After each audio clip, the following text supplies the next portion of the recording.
Hello and welcome to this In Conversation with Charnaie Gordon and Jenny Devenny. These two talented creators collaborated on Race Cars, a children's book about white privilege, and are here today to discuss the making of that book and the intention behind it.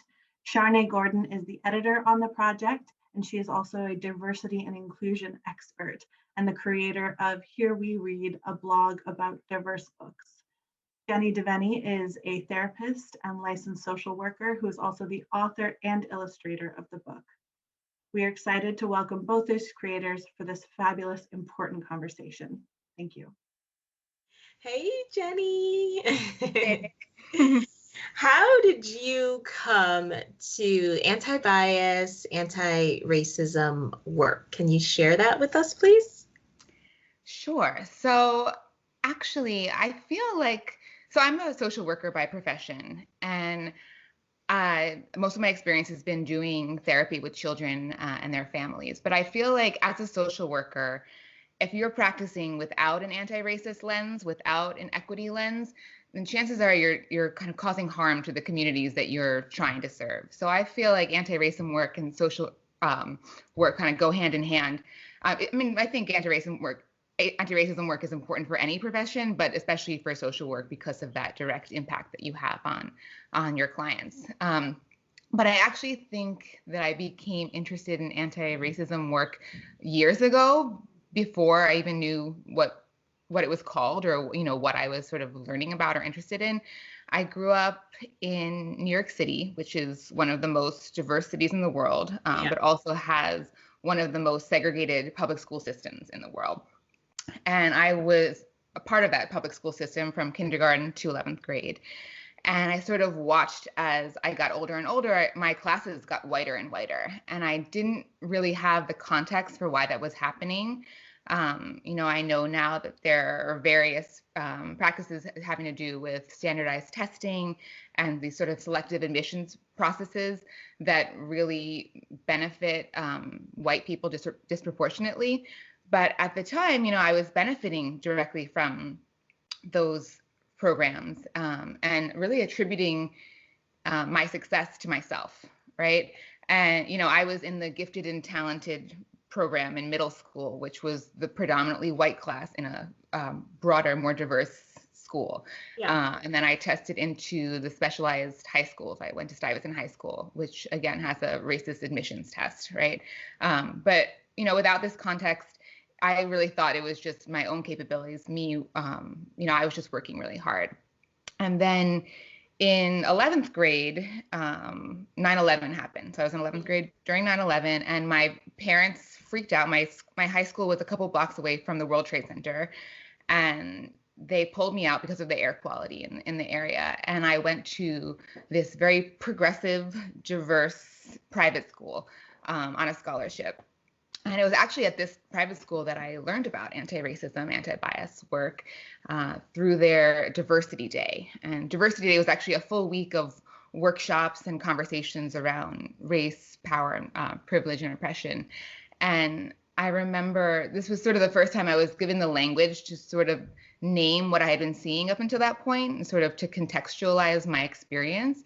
And I was sort of blown away by it. And I felt so proud to be part of this school, this progressive institution, that was teaching me all of these things that I kind of had felt before, but didn't have, again, the words to sort of name.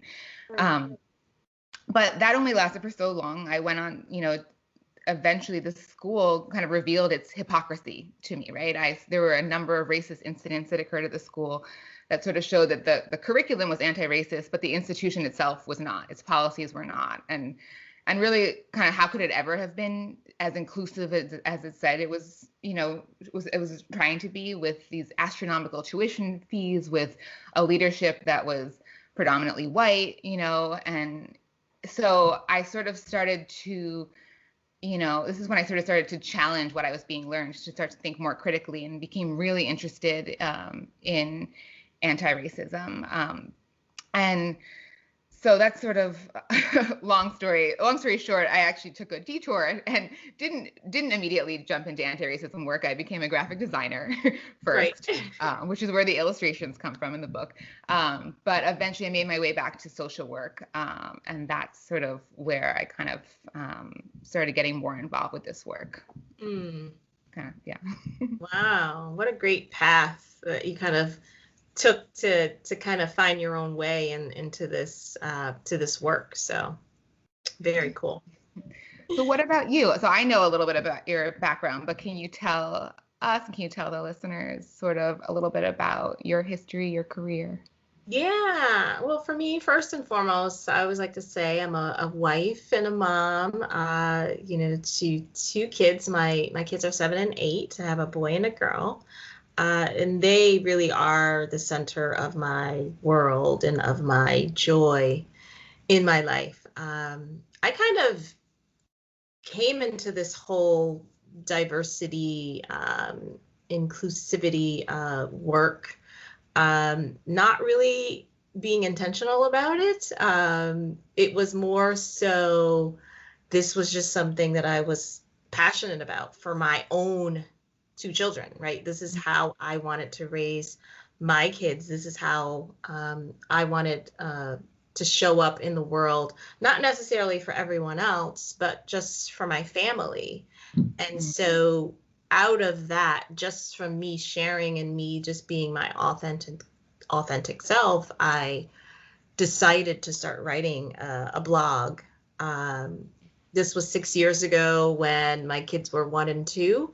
And I was really at that time looking for an outlet, a more creative outlet, just because I was right in the thick of diapers and nursing and, just all of the joys, but all of the chaos and on all of the messiness that comes with parenthood, right? Even though I loved it, life is just messy. And so I was in this space where I just felt like I wanted a creative outlet. And so I said, well, what is a topic that I know, a lot about? And it's always been about books and reading and writing and literacy. And so since my kids were so young at the time, I was always being asked for book recommendations, not only for books for kids, but for adults too, to read like things about parenting. I just said, you know what, let me just start blogging about this. And I did. And that was 6 years ago. But today, my background is in information technology, computer science. So I have a master's and a bachelor's in computer science, information technology. And I'm still a techie at heart every day, but I don't work in that field anymore. I made the decision last summer to basically bet on myself, and I now work for myself as an entrepreneur and a forthcoming children's book author. And I also do, some speaking as well about diversity and inclusion. In addition to that, I started a podcast, so I'm a podcast host and the founder of my children's 501c3 nonprofit organization called 50 States, 50 Books, where we distribute diverse books for children ages birth to 17, 50 books at a time to each of the 50 U.S. states. So we just started and formed it as a nonprofit, still waiting to get that tax exempt status from the IRS. So hopefully we'll get that soon. But in addition to that, I serve on for Reading is Fundamental, I serve on their National Advisory Board for their Race, Equity, and Inclusion Initiative, which is a new initiative that they recently started. So I'm excited about that work. And now I'm the editor of Race Cars. So I'm just really excited about this journey and how it has evolved. Wow. Well, that is incredibly impressive. As a new mom, I just became a mom. I can barely find the time to shower, let alone to Right. those things that you're doing. So I, am so impressed with you and so happy that you came on as editor for Race Cars, because I think you made such a difference in the book, and I feel so lucky to have you on board. Oh, thank you. Yeah, my role, if I can talk a little bit about my role as the editor, because there's, once I started talking about the book, everybody's like, oh, I'm confused. I already have this book. Uh, so, but yeah, so this is a totally different book. I was brought on as the editor. The book, as you know, if a lot of people already have it, it was self-published by Jenny Devenny, and as a self-published book. What year was that? 2016? 2016, yeah. Mm-hmm.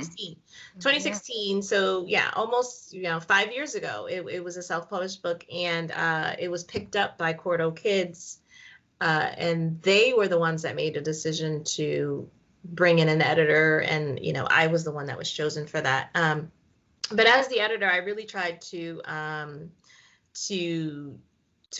read the text and kind of dig a little bit deeper, make some suggestions, and refine some of the words and some of the text. But the overall storyline, the overall plot is still the same, right? We just brought in some new characters, and the ending is slightly different. But overall, the book is still the same, still a great story, I think. But I'm excited to see people make comparisons between the two books and kind of see like what are their thoughts on both versions. So I'm excited about that.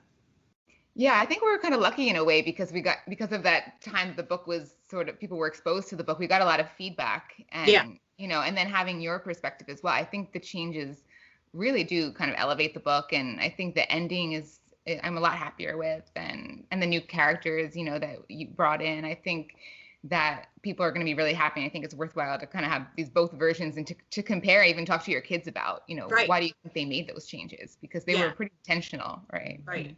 Yeah. So I'm excited to see that, and to have the book out into the world, and have people. It's also kind of nerve-wracking too. I'll be honest. It's very nerve-wracking. Just because you're now opening yourself up to the world, right? Whoever is gonna read this book, but it's also very, very exciting. So yeah, incredibly nerve-wracking. Why did you decide to write this book originally? Yeah, so I actually wrote this book 5 years ago as part of a school project. So I was going for my master's of social work at the Silberman School of Social Work in New York City, and I was taking this phenomenal course called Practice Lab, which is similar to an Undoing Racism workshop, if you're familiar with those. Basically a course that was trying to engage social work students in conversations around privilege, power, and oppression to really create an anti-racist social workforce. And this, as a kind of final project for the course, we were asked to come up with a creative way to engage other students in anti-racism work. So this was sort of, I thought of a children's book at the time, because I was working with children. I was working with elementary and middle school students in New York City's public school system. And as I was learning how to have conversations about race and racism with adults, I kept having questions about how might I start to have these conversations with children, or the kids that I'm working with, right? How can I start to almost contextualize for them what they're experiencing? And Race Cars sort of became my answer to that question. I sort of felt like I need a tool to sort of start having these conversations, and I didn't have one available to me at the time. So that was what really led to Race Cars, and then I self-published it, and kind of it went from there. Yeah. Awesome. And for you, can you tell us, I think I know why this book is important, but I'd love to hear it from you as well. Why did you come on? Was this project important to you, and why do you think this book is important? Yeah, I think for me, what drew me to Race Cars is, the story first and foremost. But at the time when it was presented to me, I really understood the importance of telling the story. to serve as another valuable resource for parents, caregivers, and educators to use with children to discuss race. We've seen, in current events, all over the news, not just here in the US, but all over the world, all of these things that are happening around, race and racism. So it was important for me to have this book out into the world as another resource. But also I love the detailed and rich discussion guide that you have in the book. That also drew me to the book, along with the fact that the book tells an engaging story about such an important topic. And it's not just this, nonfiction storybook that's just giving you like facts or, just stating things. It's more of an engaging kind of story about an important topic, but in a very age-appropriate way for readers to understand, both children and adults. And so I think this book is important because it tackles such a tough topic, but in a way that's easily digestible to understand. It's not about traumatizing children or making them feel less than or guilty for having a specific skin tone. For me, it's more about educating them, children and adults, that unfair things sometimes happen to people of color, but also for children to be able to recognize when something is unfair and then have the courage to be able to speak up and voice their opinions. So I think this book is important for that. But I also think it's valuable in helping people to understand that having a choice about what to tell our kids and delaying the timing of telling them things like white privilege is just that. It's a privilege, right? If you can sit there and say, oh no, I'll tell my kids about this when they're 12. That's a privilege, right? To be able to say that. People of color don't have that choice when it comes to talking about things like race and white privilege. And so I think talking about tough topics with children in age appropriate ways is important if we want to raise children who value equality for all. Right. And I think that's what is important about race cars. Yeah, I think that was another one of the reasons that I wrote this book, is when I was working with children as I was doing my master's, I was working with predominantly Black children, and I was noticing how easily actually they spoke about race and racism, because I didn't do that when I was their age, right? And it's because, again, they were experiencing it, right? Their parents didn't have the privilege to sort of withhold this information or, protect them, right? That white parents have. And I thought, white parents need to be talking to their children about privilege and racism, because otherwise, we see what happens, right? We see that, by the age of 12, children develop all these preconceived notions about the world. Children have all of these biases, sort of solidified by the age of 12. So there's really only this short window to get in there and to sort of help them contextualize these messages that they're getting from society, and to kind of help them, again, work to sort of end racism, right? To kind of empower them to end racism. Yeah. So that's so important. Yeah. Well, you just answered my question. I was going to ask, why is it important to talk to young children about white privilege? But as a follow-up to that, you just kind of answered that. But how would you recommend that educators, caregivers, grown-ups use this book? Yeah, I would recommend. So I think Race Cars is a great springboard to have conversations about racism and white privilege. But even before you're having those conversations, you want to make sure you've talked about race, in general before, right? You want to make sure that kids are feeling really good about their identity, that they have a really strong sense of self. You want them to have accurate language for difference, to understand where people get their skin color from. You want really that foundation to be there as an educator before you introduce race cars and the topic of racism and white privilege. And I always have these books on me, but this is a great book, a great place to start. It's Anti-Bias Education for Young Children and Ourselves by Louise Derman Sparks and Julie Olson Edwards. And I find that this book really clearly outlines the 4 goals of anti-bias, anti-racist education, and gives great solutions for how to create and how to achieve those goals in the classroom setting. So that's a great place to start. I think, taking a course is a great way as well, because, I think it's not about reading one book and then being done, right? This is something that you need to be thinking about on a much wider scale. You really want race cars to be one part of a much wider anti-racist curriculum. A great course offered by Britt Hawthorne and Tiffany Jewell. I think it's available on their Patreon account. So I think that's a great place to start. And then, make sure you give yourself a lot of time to read this book. As we said before, the story is very engaging and the story is great, but the important part of the book is really in those discussion questions, right? And the important part of the book is really what you do after you read it, and I think as an educator, you want to be thinking about timing and really what your follow-up is going to be. And I think that would be really most important. The best tip I can give to educators. Yeah. Yeah. And what about you? So, I'm a new mom, but only for a 4-month-old, so we're not quite there yet. For you as a parent, how would you use this book? How do you recommend other parents use this book? Right. Well, for my kids, since they're a little bit, older, like I said, 7 and 8, I would start off by reading the story.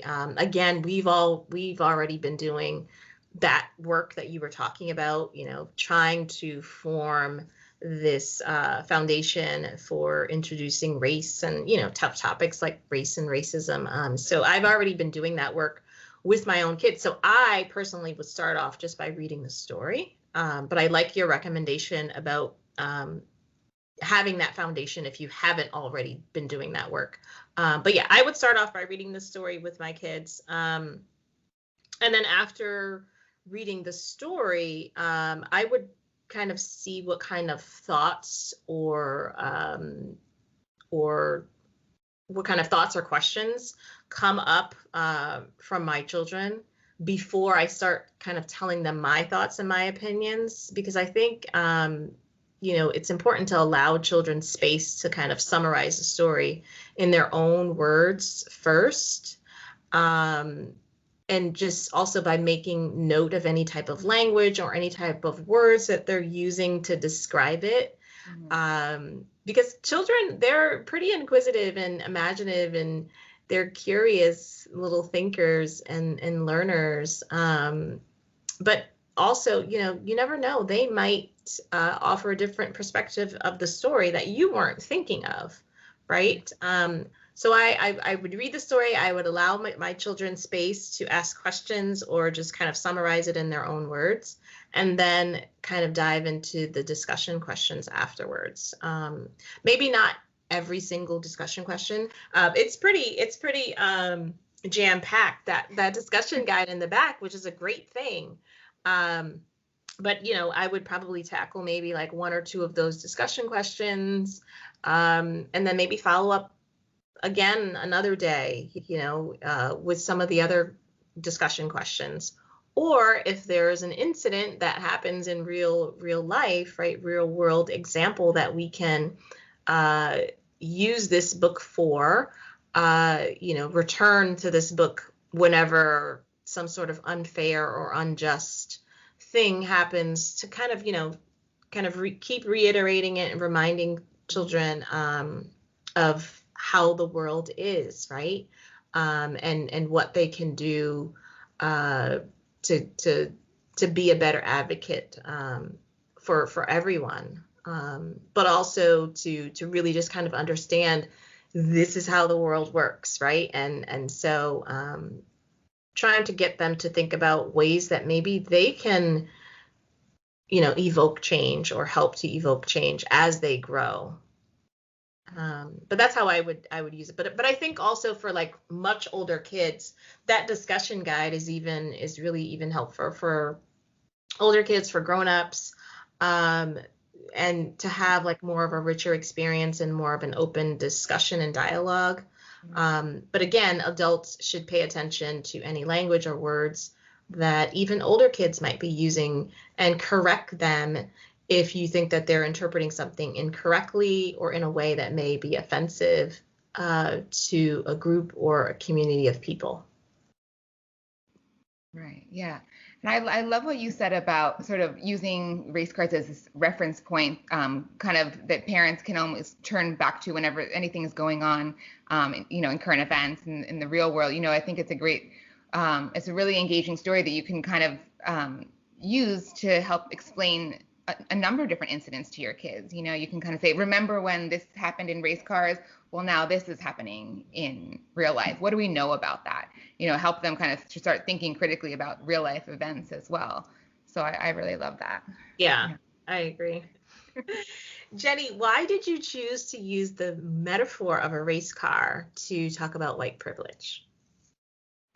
Very good question. I think I chose the metaphor of a race car because I felt that it was accessible and something that children could easily grasp. But I also wanted to choose something that had the idea of sort of a ranking system or a system of a hierarchy, so that kids could really easily point out unfairness. And I thought a race kind of had all of those different qualities. But the metaphor was always used with the intention of having this very extensive discussion section. As I said before, it's not about just reading the story. It's really about that follow-up to encourage adults to help their children connect that metaphor to real life events. And then also, if you look at it, the book is really a reflection of the real race car industry. If you look at Formula One or NASCAR, there are these huge barriers to entry that have made these sports predominantly white. Formula One is one of the most expensive sports to participate in the world. You basically have to be a millionaire to start participating, right? And Lewis Hamilton was the first and I believe still only Black race car driver in Formula One. So I felt that was also really relevant. You could really connect that to the actual race car industry. Right. Yeah, and you're not the first to use race as a metaphor. Right. When you're talking about racism either. So definitely you've seen it before, and maybe not so much more in books, but in other ways we have kind of seen other people do that as well. Definitely. Yeah. Yeah. I think because it's so easy to kind of grasp and kind of understand quickly, I hope so. Yeah. And for you, again, you talked a little bit about what parents can do, but what, even aside from reading this book, what can parents do? What do you do at home, with your kids to practice anti-racism? What can other parents do at home or in schools to practice anti-racism? Yeah, I mean, for sure, definitely read books, right? But books are not the end all be all to every answer in life. But I think reading books helps. Definitely getting to know other people from different backgrounds, different faiths, is also, and getting really to really not only know them, but really understand them and their viewpoints and their traditions. Just learning to accept people for who they are, learning what it means to be an ally. And, you mentioned taking courses and things like that. So that's always a great way to learn by taking a course. But, we all hear that this is a lifelong journey and a commitment, and it really is. It really is. Also standing up and speaking out when you witness unfair or unjust things that happen, not only to your friends, but to even other people, right? You have to be willing to amplify the voices who actively advocate for anti-racism, anti-bias. But I think, most importantly, I think people have to do the internal work on themselves to understand any biases or prejudices that they may have, and really just be willing to accept it, right? And if you have these biases or prejudice, it's okay. You're not a bad person, right? But you can if you're willing to, you can learn how to be better, how to do better, how to show up better. And if it takes time, that's okay too, right? You're not gonna read a book or read 5 books and just, I'm anti-racist, I'm anti-bias now, you know what I mean? And I think that's often the misconception, is that people think that they can just read a book and be better. But no, this is a lifelong journey that if you're willing to, you're going to have to take. And it can't just be, oh, I'll do it now because it's trending. I'll do it now because, it's the in thing to do. It has to be, I'm going to do it because this is the right thing to do, right? Not because it's the trendy thing to do, but because it's the right thing to do. Right. Yeah. And I think if adults don't kind of do that work for themselves, then their actions, which is what kids really notice, are going to not match up with what they're kind of saying. Right. So I think I think kids pick up on hypocrisy. Like I mentioned before, when I was in that private school, even high school, I noticed that their policies weren't matching up with what they were kind of teaching us, and I think, children are watching their parents, and they're seeing who their parents are hanging out with. They're seeing who their parents employ. They're seeing what neighborhoods they're living in and who's being prioritized. And so thinking about all of your actions, I think is really important too. And that goes for educators as well. I think it can be really validating for students to hear an educator who's in a position of power to acknowledge racist policies at the school, to say, hey, our leadership committee looks a whole lot like the leadership committee in race cars. What can we do about that? What impact is that having on our student population? And so I think it's really important to be looking at all aspects of your life and kind of making sure you're consistent, because kids will pick up on that straight away, and they're gonna feel that kind of disconnect. Yeah. Yeah. Agreed. Yeah.